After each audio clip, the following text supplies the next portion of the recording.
Hey, soulmates, welcome to the discussion this Thursday. It includes do-rag wearing governors trying to have them banned in his own state, and the new venture Barack Obama is starting to help with young politicians. Want to welcome you to FOXSOUL's Black Report. I'm Courtney Hicks. And I'm Nicordelai Corte, plus the racist greeting cards given to students in California and what Wilberforce University is bringing back 80 years later. They're the stories that are impacting our people. Our news, our views, and our voice. So let's get into our top conversation of the day. Democratic Representatives Hakeem Jeffries and Benny Thompson were among the lawmakers who questioned Republicans over the release of the footage from the January 6th insurrection. Now, other lawmakers question how long the footage is going to be dragged out in the press with folks like us, Nicordelai, with some lawmakers concerned about the optics of appearing to try to downplay a deadly insurrection in the U.S. Capitol.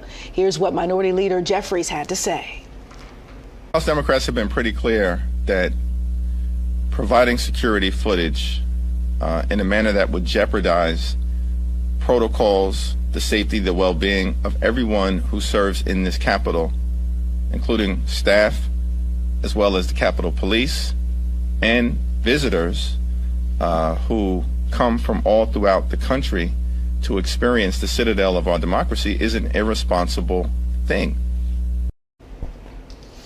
You know, it absolutely is, and you know, I was there on the day of the insurrection, and you know, we also can't forget that it's traumatizing for people. You know, seeing this footage released all over again, and you know, when you have folks like Benny Thompson, who chaired the January 6th Commission, when you have you know, folks, even some Republicans saying, should we release all the footage? You know, you don't want to compromise the security of members of Congress and of the staff. And, you know, if we aren't careful about how we release it, then that could very well happen. But it could also show some more truths. You know, there's been like a lot of cover-ups, a lot of denials by the other side. This isn't really what it was. And so maybe seeing a more intimate, in-depth look at it, despite how disturbing it may be, might be best. Yeah. I mean, look at body cam videos and witness account videos. Look at, you know, what they have, you know, brought up and the issues they brought up and the conversations that they've brought up. So why not let us see this video? Yeah. More of it. Yeah. Well, speaking of more of it, former President Barack Obama is launching a new program to encourage politicians to work together. The effort is part of a nonprofit created by the former president and his wife to encourage civic participation. The goal is to have political adversaries join forces on important projects. The Change Collective will first be offered to candidates in Chicago, Detroit, and Jackson, Mississippi during the first year of the program. The initiative will be part of Civic Nation, a nonprofit created by Obama administration alumni to work on topics such as voting rights and sexual assault prevention. It's just so nice to see him still so very active, you know, after, you know, not being in the White House for some time. And whether you agree or disagree with what his predecessor, you know, President Biden is doing, you know, I think it's safe to say that folks miss Barack. They miss their president. There's a lot to miss. But I'm so glad he's still around. He's still on the pulse of the people, in particular young people. And so is a forever First Lady. And so, you know, you have some presidents, they kind of go away and disappear. But these two, Barack Obama and the wife, are still very much out there on the front lines, in the forefront of advancing, you know, us. And the culture, and that's just so good to see. I just miss them. Yeah, I mean, you know, there's a lot to miss, but you know, I also really enjoy the fact that they're focusing in on these black cities, you know, that you know could use some support from the former president. Yeah. You know, focusing in on Detroit, focusing in on Chicago, where you know we've just seen sort of a political upheaval with the epic loss of Lori Lightfoot in the mayor's race there, and then Jackson, Mississippi.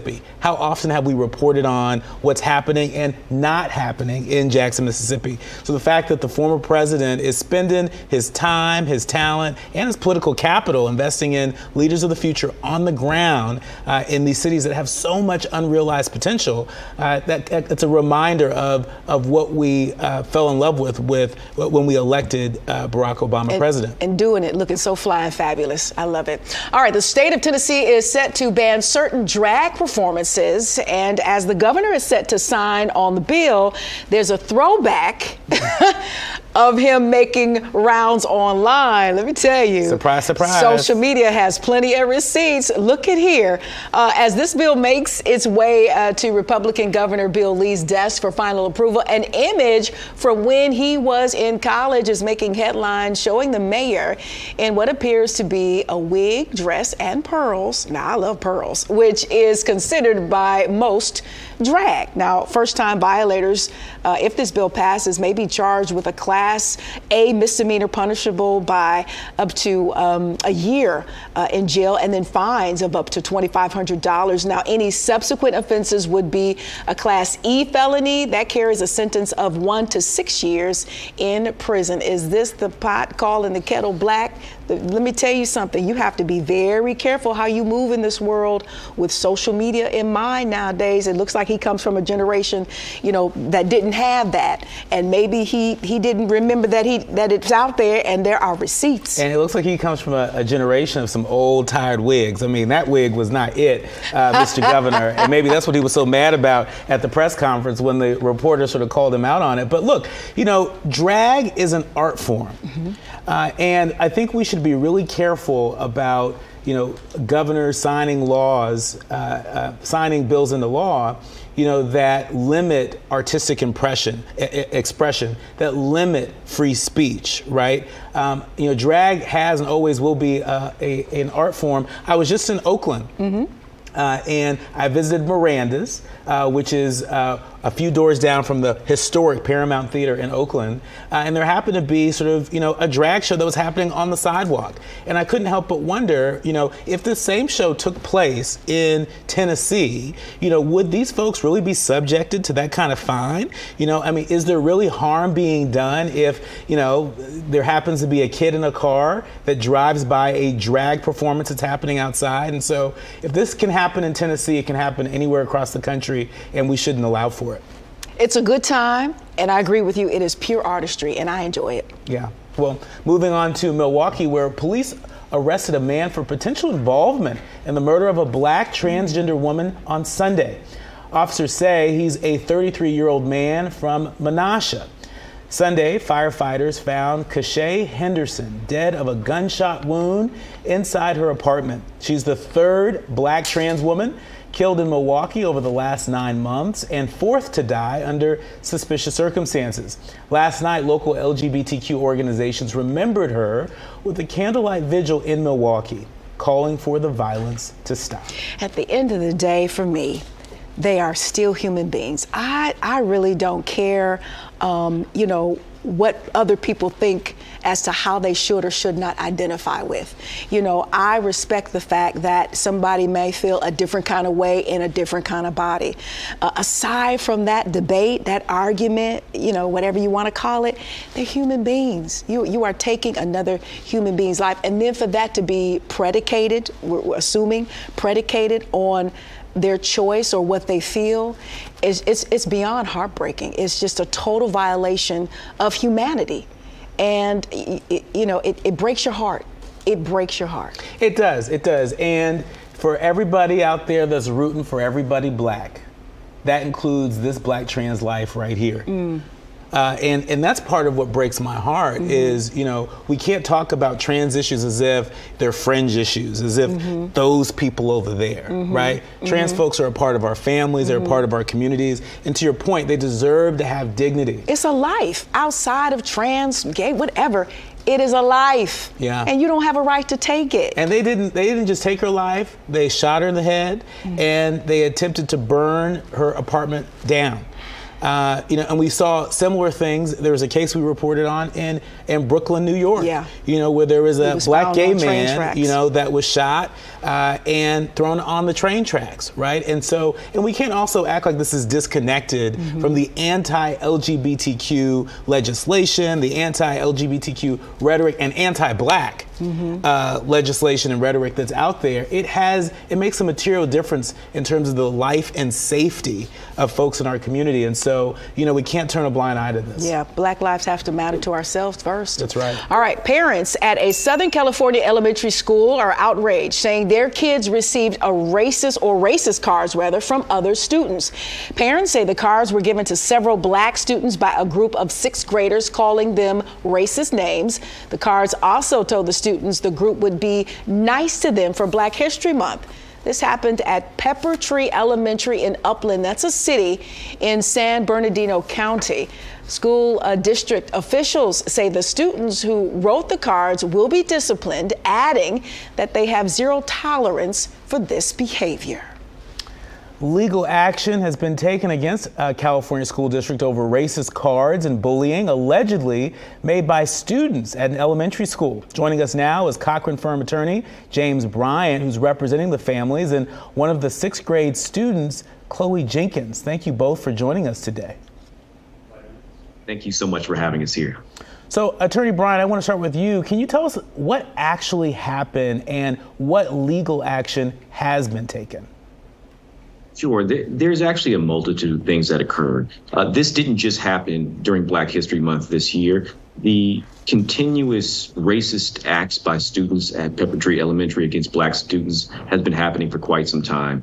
Many parents, starting as early as last year, when in-person learning returned, had complained to the school about their students being called the N-word, monkey, continuous monkey calls, cotton pickers, and the school was put on notice. And despite the fact that the school was put on notice, they didn't take any action to continue to prevent and provide a safe space for these children. Fast forward as the kids continue to deal with that through the beginning of this year into Black History Month, certain students had decided to provide cards to these various students on campus. One being Chloe, who is here today. She received a card which called her their favorite cotton picker. There was also a card that depicted one of the other children with a noose hanging from a tree. There was also the golden N-word pass that was being passed around school, which gave special protections or rights to the Black students that agreed to sign this. So the legal action that's going to be taken is that in California, public schools are required to provide a safe space and to prevent harassment based upon race, ethnicity, gender at their schools. It is a requirement. And once they are placed on notice, they must take action, because the California has recognized that that type of torment is absolutely detrimental to the welfare of children. Yeah. I was bullied in the 3rd grade, called the N-word, and that had a severe effect on me. Chloe, can you tell us about what happened to you, and tell us, what did you tell your parents after it happened? On the 1st of February 1st, the girl said that she made me a card for Black History Month, and I was thinking it was going to be like a good card, a nice card. And the next day she gave it to me saying that I'm her favorite cotton picker. And it made me feel like I was less than others and that I wasn't like safe to go to school. Because after that, her mom and some other parents were saying that I was setting their child up for failure. And they're saying they want to fight my mom. I don't know why. But then when I got the card, I showed my mom, and I didn't even know how to feel. It was sad. I'm so sorry that happened to you, Chloe. Attorney Bryant, has the school responded? And if not, what's your message to the parents of Black and biracial kids at this elementary school? Yes, so we've just submitted the government claim. Before you can actually file a lawsuit, you have to submit what is called a government claim in California. So we've submitted government claims, and we expect to hear back from the school district fairly soon. And we also look forward to having talks immediately with them. As you know, Chloe is not in school right now, and some of the other families have decided not to bring their children to school until it's safe. Here's my message. Like you, I was also called the N-words multiple times in my life. And that is a word, and that's a pain that I don't think, unless you experience it, it never goes away, right? Unless you really understand what that feels like, it never heals. And so what I'd say to the parents, be strong, band together. We will get resolution. You don't have to leave the school because there are racist people there. The school needs to ensure that there is a safe space for your children. They've tried to, in the past, ban black children from attending school, with white children, as we saw back in the 50s and 60s. And had every family decided not to be strong and move forward and try to give their children the best education, where would we be? So they will ultimately get the protections. I think that the school district has now taken this matter seriously, and there will be a resolution to provide a safe space for not only students at Pepper Tree, but this is apparently something that's a little bit more widespread throughout the San Bernardino County area. Chloe, I want to thank you for summoning the courage to share your story with us today. It really means a lot. And I want to give you the last word, give you an opportunity. What would you say to the bullies out there that are continuing to make it hard for folks like you to go to school and to learn? What's your message to those bullies out there? That it's not funny to bully people because you never know what they're going through. Thank you for that. Thank you, Chloe, and thank you to Attorney Bryant for joining us here on Fox Soul's Black Report. We'll be sure to keep our eye on this. So much. Thank you. There is so much that folks are dealing with. Maybe it was good that God see fit I didn't have kids, because I'd have to go up to that school and open up a can of you know what. And I'd really have to start with those children's parents. I mean, as an adult, you can't get at those kids like you would want to, because they are children, you are an adult, but I think you can get at their parents. And I don't condone violence, but how we raise up about our kids. I mean, whether it's like, their physical well-being, or in this case, their emotional well-being, you will raise up and do everything you have to do to protect your child. And, I think, pulling them out of school was probably just a way to kind of just, bring it down just a little bit so they can go about it, more effectively and get some better results. But let me tell you something. Mm-hmm. Listen, that baby is distressed. That baby is stressed out. She is, and she's, she doesn't have that sort of kind of capacity or that maturity to handle this. And that is what would drive me nuts as a parent, mm-hmm. especially if you can't really help in a sense. Yeah. And burn that school down. I don't condone that, but that's how as far as how I would feel about it. That school wouldn't exist no more. But speaking of feelings, to Chloe's point, you never know what people are going through. You never know what kids are going through. Mm-hmm. And we've reported on these book bans mm-hmm. and these efforts to ban and subvert Black history, among other things, right? That's taking a toll on our kids. Heck, it's taking a toll on us mm-hmm. just delivering that to our soulmates. And so we've got to do better in terms of protecting our kids, and that means protecting the learning environment that they're in. And so, again, big thanks to Chloe and mm-hmm. Attorney Bryant for joining us. Still ahead, there's some major changes coming to Instagram. That's right. We'll tell you what they're doing that has many people comparing it to OnlyFans. Oh, no. Oh, wait a minute now. You're watching Fox Soul's Black Report. We'll be right back.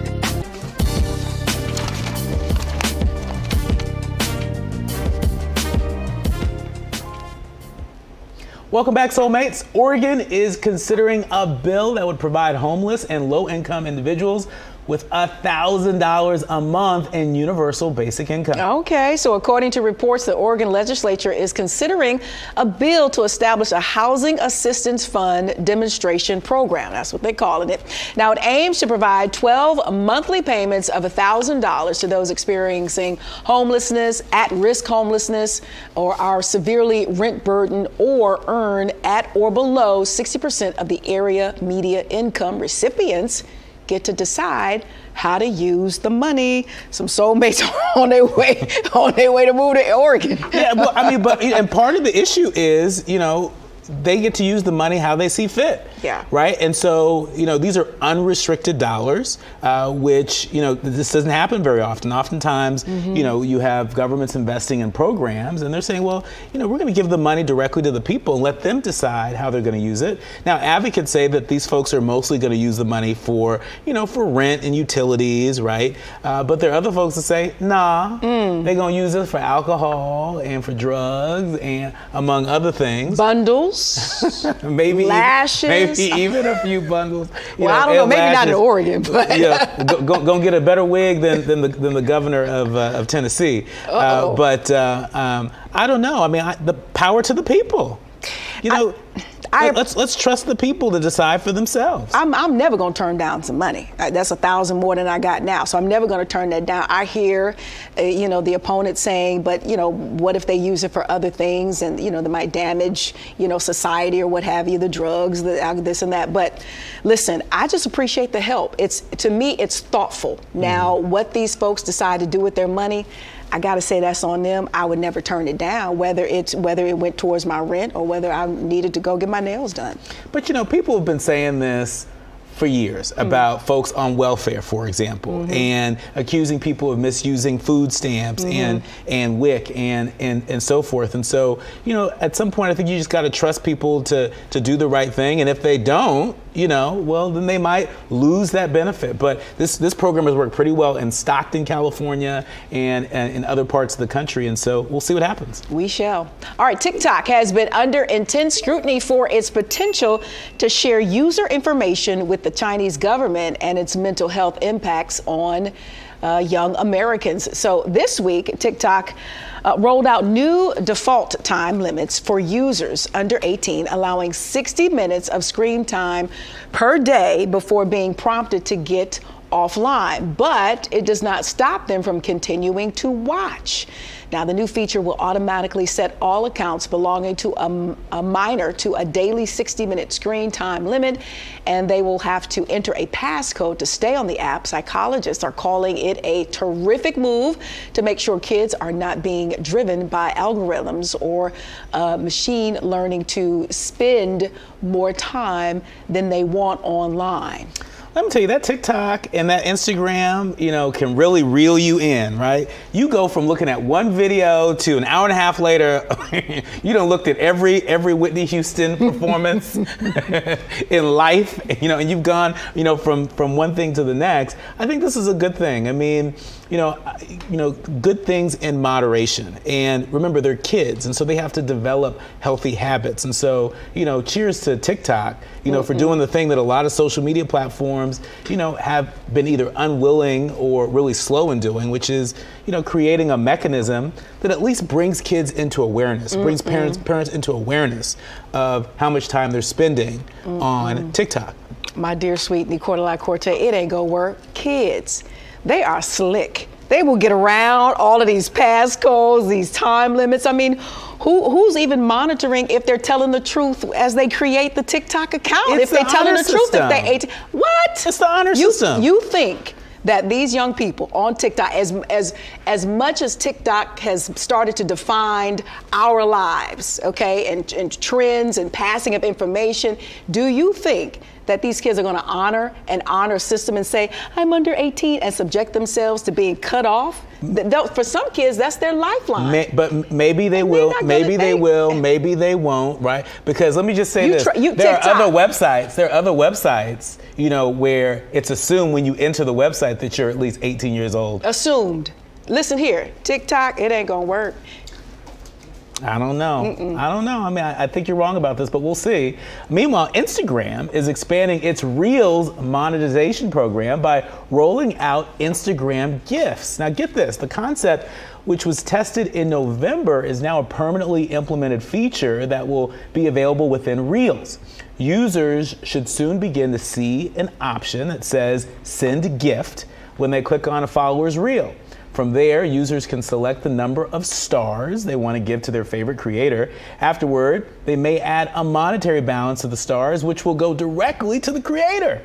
Instagram announced payouts are just 1 cent per star. So if you get 300 stars, guess what, y'all? You can expect to get just $3. I'm so confused. Like, who wouldn't want to, get paid for their creativity and what you deposit into this universe.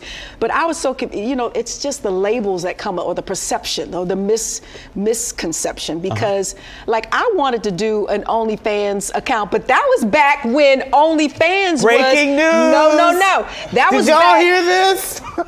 That was back when OnlyFans was like, if I could gather like my mentees, or I could have a session on how to break into, TV and news and stuff like that. And then all of a sudden, OnlyFans became OnlyFans. I was like, oh, I can't have an OnlyFans account, even though they make a lot of money.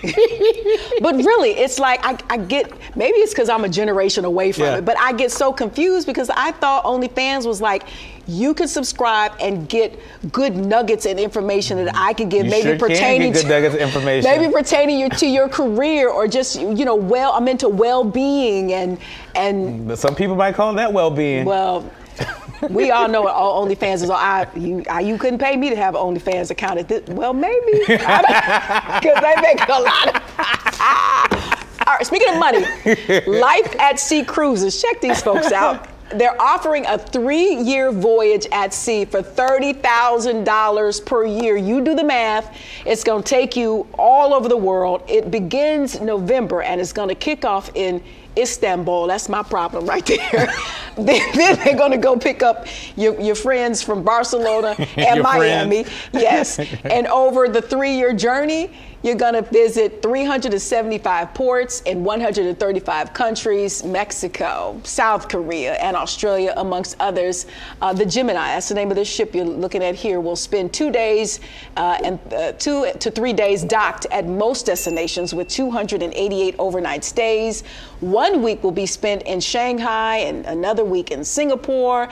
If the ship needs to be repaired at any point, passengers will be placed in hotels at no cost to them. They better not charge if the ship gets broke and you got to go stay in a hotel. Can you imagine that? No, I cannot. No, I mean, listen, I think this is great. For people, are you crazy? For people that work from home, can you imagine, being able to take the vacation of all vacations and visit so many places that I'm sure so many of us have on our short list, to be able to do that, at a pretty bargain price. I mean, $90,000, $30,000 a year. So if you decided to not get to move out of your apartment or move out of your house, right? If you're just sort of in transition and you want to just kind of go out there and live. Listen, with all of the craziness that happens on a boat, I'm not about to be on a boat for 3 years. I don't care where they dock and how long they dock. First of all, I'm not a cruise person, and I just couldn't imagine living 3 years of my life mostly. And I love the water. I love exploring and traveling. You just don't love it that much. Not on no boat. No. That's too much water. There's too much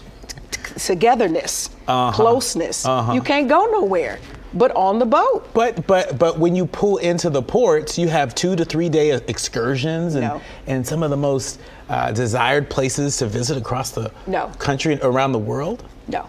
No? No. That's a hard no. It's a hard yes for me.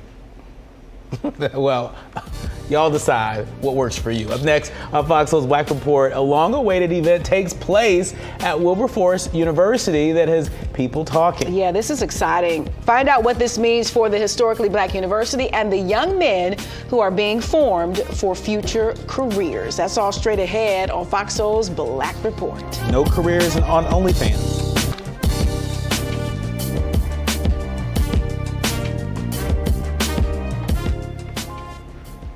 President Biden is set to travel to Alabama on Sunday to mark the 50th anniversary of the tragic event during the Civil Rights Movement. Yeah, the president is set to speak in Selma for the annual remembrance of Bloody Sunday. That was the day in 1965 when white officers, police officers that is, beat Black civil rights marchers as they attempted to cross the Edmund Pettus Bridge. The event comes as Black Americans are still, fast forward here, we are still fighting voter suppression as Congress has yet to pass the John Lewis Voting Rights Act. Yeah, I mean, I don't know if you've ever had a chance to go down to the Selma Jubilee and haven't. participate in this. I went the last year that Representative John Lewis went. And it was incredible. I think a lot of people knew that this was probably going to be his last one because he was still sick. But, you know, I definitely advise anybody who has an opportunity to check that out. I mean, especially at a time where we see our history, the history of these marchers, the history that they have, that they've left behind, and the work that still is yet undone, right? And so this is a great reminder of what the work is and what the work has been about. And as a community, as a culture, as we descend upon Selma for this remembrance, we have to remember that Selma is rebuilding after a devastating tornado. So let's also deposit something in that city to help them rebuild. All right, as we enter into the second day of Women's History Month, Philadelphia State Representative Joanna McClinton has made history by becoming the first woman to serve as Speaker of the Pennsylvania House. McClinton, who is just 40, has been a state lawmaker since 2015. She's a Southwest Philly girl who worked as a public defender and a state Senate attorney. She had been the Democratic floor leader since 2020 and was the first woman to hold that position.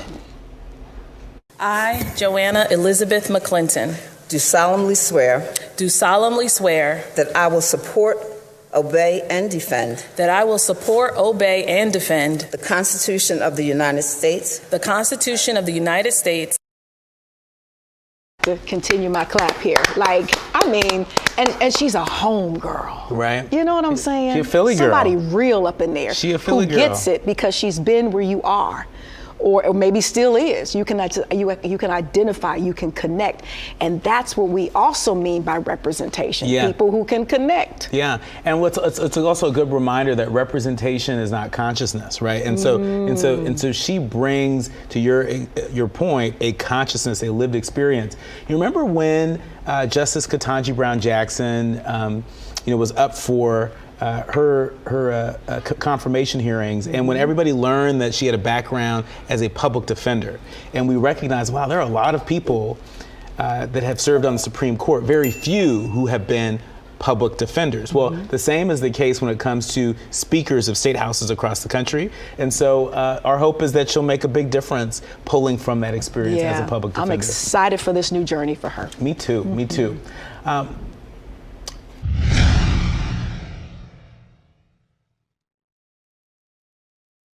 In HBCU news, Wilberforce University has brought back its baseball program for the first time after 80 years. Major League Baseball franchise, the Reds, help with the financials of building the team as well as providing resources. Now, the team will be led by head coach Roosevelt Barnes, who was also instrumental with bringing the team back. Barnes and the Reds are also focused on creating opportunities for the players after their baseball career. Come on, Wilberforce. You gotta love it. And especially because the emphasis is always on football and basketball. And we blacks, and when you were out yesterday, we were talking about this a little bit with Lee Thomas. There's such a rich history in baseball when it comes to black people. There's a lot of rich history in a lot of sports that unfortunately the history has been erased or deeply hidden, that we kind of have to unearth and discover.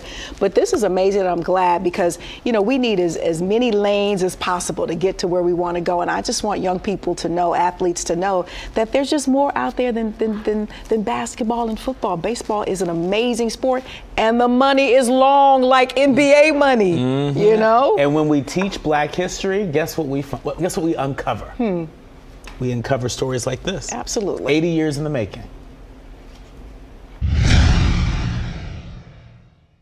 Let's shift to a little Black history for today. In 1867, Howard University, the Mecca, was established. Also founded or chartered in 1867 were Talladega College, Morgan State University, Johnson C. Smith College, and St. Augustine's College. And on this day in 1955, you see her here, Claudette Colvin refused to give up her seat to a white woman. Colvin was motivated by what she had been learning in school about African American history and the U.S. Constitution. Also celebrating a birthday today is former New Orleans Saints running back and 2005 Heisman Trophy winner Reggie Bush.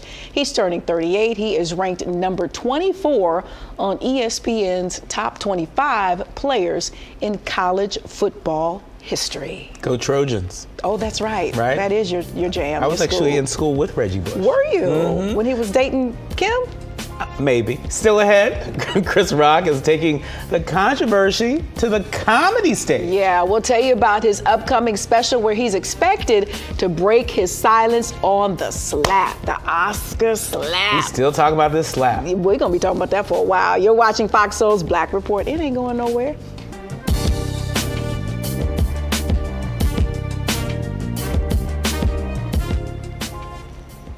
Welcome back to Fox Soul's Black Report. Now, Chris Rock, he's back with a live stand-up special on Netflix on March 4th, where he'll address the Oscars incident where Will Smith slapped him. The news was first reported by the Wall Street Journal.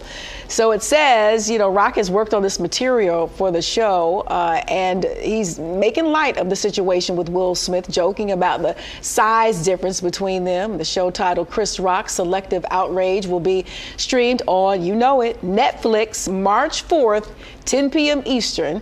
That's a week before the 2023 Academy Awards. Let me just say, this is the setup of all setups. You know, this is Chris Rock having the last laugh. Strategic. Right? I mean, Will Smith has been, you know, on, you know, his tour to mend fences and to try and turn the page on this. You know, Apple put out, you know, the new movie Emancipation, and he went on a tour supporting that. You know, and just when it looked like Will Smith might have been turning the corner, Will Smith says, hey, I got a story for you, right? I'm ready to talk. Oh, and by the way, we're going to do a special, because I'm going to get paid for what I have to share. We're going to do a special on Netflix. Oh, and by the way, we're going to drop it right before the Academy Awards. Ooh, you going to monetize the slap, huh? I'm telling you, I wouldn't be surprised. Very clever. If Chris Rock came out with like a Neosporin deal as well. I just wouldn't be surprised, because he is that strategic.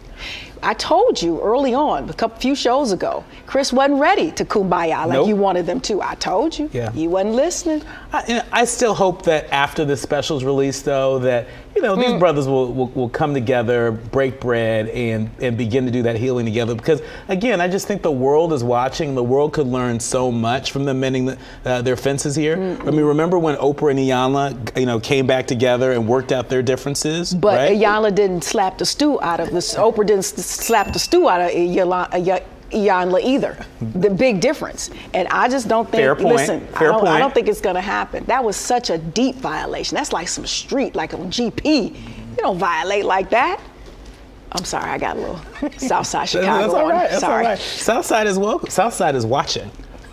Moving on, judges rejected a request for a mistrial in the YSL RICO case where defendant Jaden Myrick is being tried. His attorney claimed that sharing discovery material with the media and public violated Myrick's right to an impartial jury. The judge denied the motion but agreed to allow attorneys to question potential jurors about a video that recently surfaced involving a state witness. Now, he also plans to investigate how the footage was made public and warned that attorneys will only be allowed to review discovery information in his chambers if that happens again. Listen, you know, video, lyrics, these rappers are going to have to really stay conscious of what they're putting out there. And I know it's very hard with social media nowadays because everybody's life is lived out loud, if you will, and on that platform. But if there's this argument about lyrics being used to prosecute, you've got video, you just have to be very mindful. And you know, if the artist is not going to do it, then the folks around that artist, making that money, eating off that artist, should make sure that the artist stays on the up and up. And I don't think you necessarily have to compromise. You know, I'm a G, I'm a gangster, I'm hard, I came from this side. You don't have to necessarily compromise that. But as you make it big, you got to know, you know, there's going to be a new type of yourself required for this next level that you hit. And you can't stay down here in the muck. That's going to keep you in court and in jail and broke. Yeah, and part of this this is reconciling, it's the show business part of it, right? There's the show part, the showmanship, and there's the business part. And, you know, sometimes what's good for business isn't too good for you in a court of law. Speaking of court of law, Kodak Black is ordered to rehab after allegedly violating pre-trial release conditions. The rapper's attorney argues a urine sample mix-up may have occurred, but a positive result for fentanyl was detected. Now, Kodak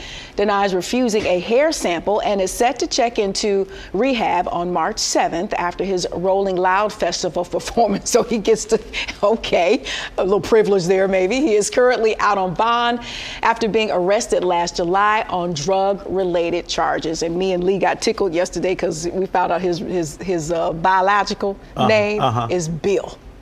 Oh, that's it? That's it? Yeah, that's his name. It's just Bill? It's just the first name is Bill. I love it. I mean, the P defense to me, that's what tickled me, right? I mean, they said it was somebody else's P, didn't? I mean, but you know, I remember Urine, being a teenager, excuse me. you know, and you know, there were folks that would say, you know, that's not my P when it came to, you know, having to test for certain things, right? And so I was surprised that, like, oh, that's your defense? It's not my P? Yeah, urine. We need to say urine.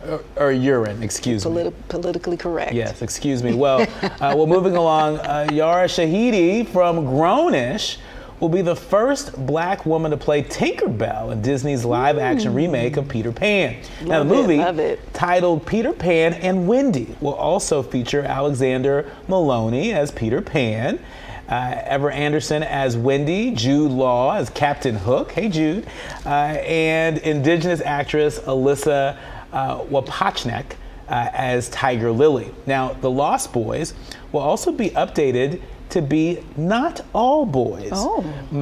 Director David Lowery says that the film honors both the original J.M. Barrie text and Disney's animated adaptation while providing a new perspective.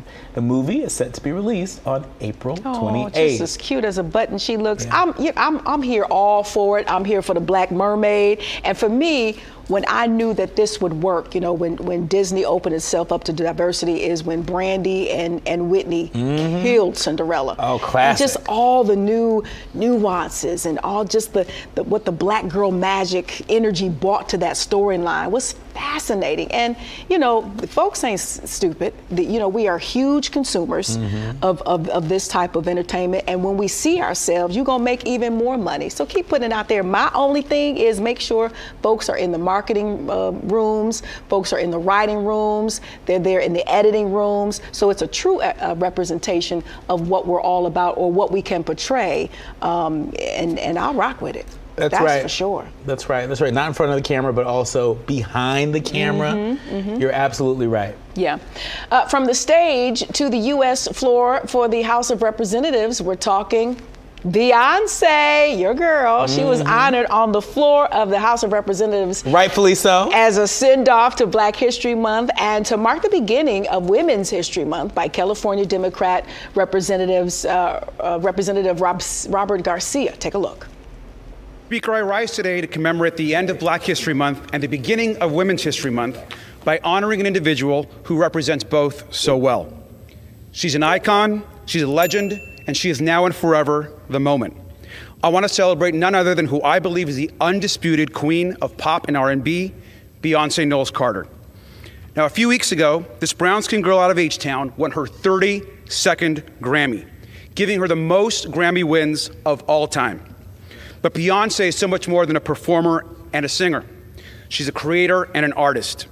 When the radio said to speed it up, she went slower. And I'll never forget the time I saw Destiny's Child perform for the very first time.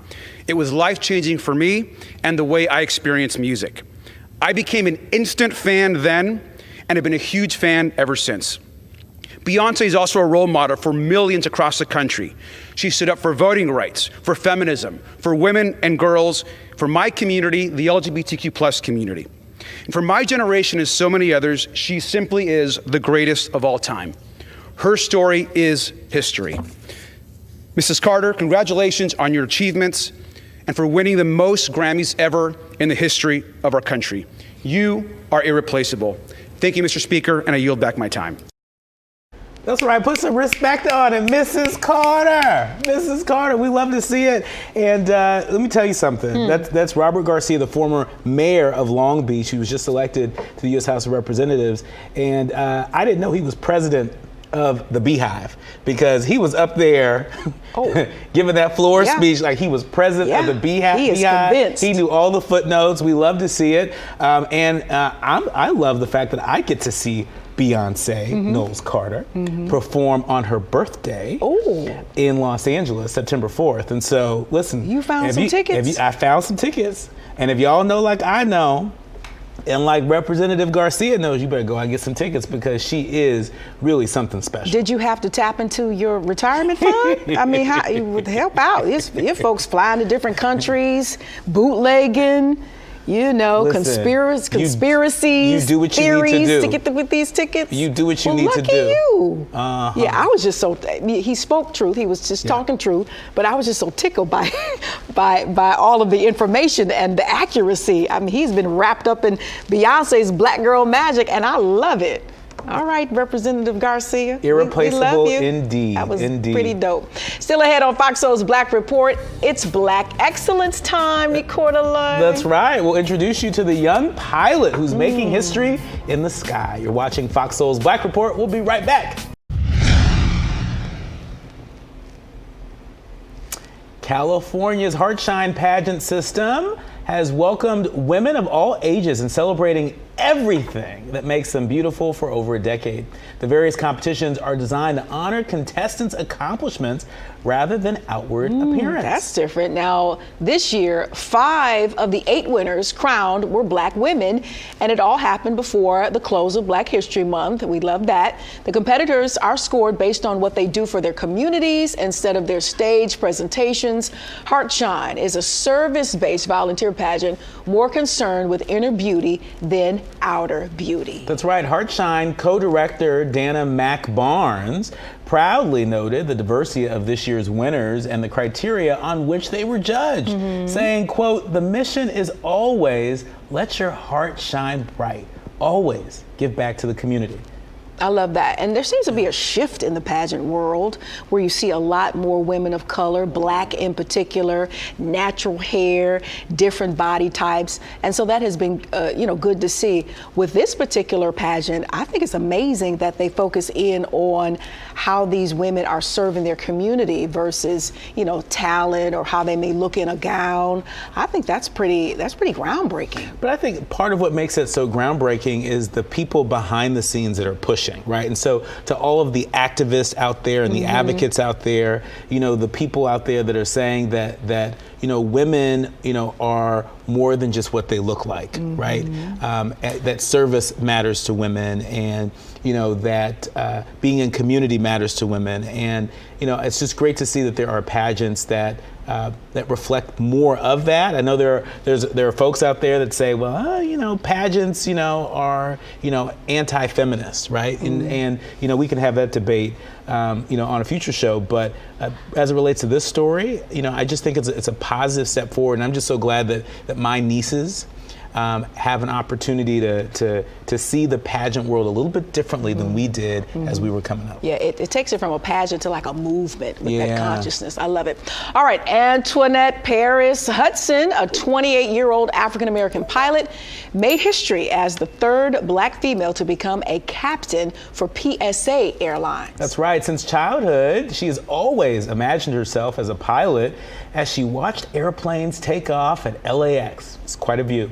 Hudson graduated from Kansas State University in 2016 with a degree in aeronautical aerospace engineering and started working in the aviation industry before joining PSA Airlines. She quickly climbed the ranks to become a captain in 2022, making history as only the 3rd Black female to be given the rank in the company. Now, she received a job offer from American Airlines, the largest airline in the world, and took to Facebook to celebrate her achievement. How exciting is that? And so, PSA and American Airlines, PSA is like a subsidiary of American Airlines. So obviously there have been some eyes on her for a minute as she continues to ascend.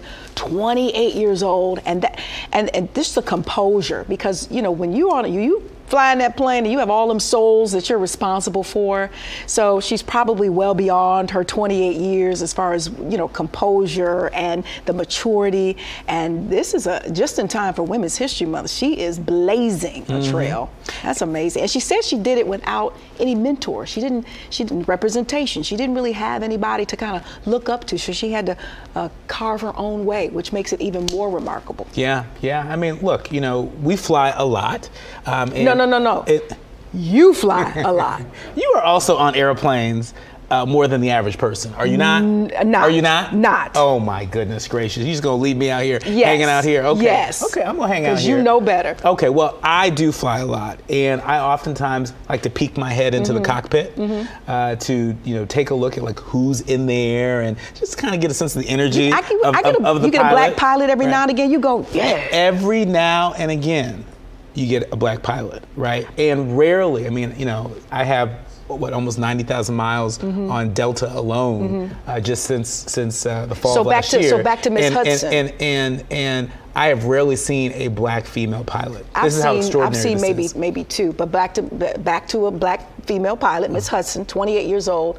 Would you trust that she'd have enough experience to fly you from here to LA and to DC? Absolutely. That you like how you go every Without a doubt. Really? You would Absolutely, okay. yeah, because, you know, the training that they go to, I mean, my DC best friend is training to get his pilot's license, and so I'm aware of the rigor that goes into it, and I would have no doubt if she has made it this far, and they have deemed her prepared to be able to fly commercially, I would have no qualms. I'd probably be asleep on the runway. Yeah, well, I mean, American Airlines, you can liken it to the minor leagues, and she's being called up to the majors. And so if they trust her, I don't see why I wouldn't either. Yeah. Now, American Airlines, they can work on being on time. They can work on that. I'm flying Delta for a reason. You know what? Right?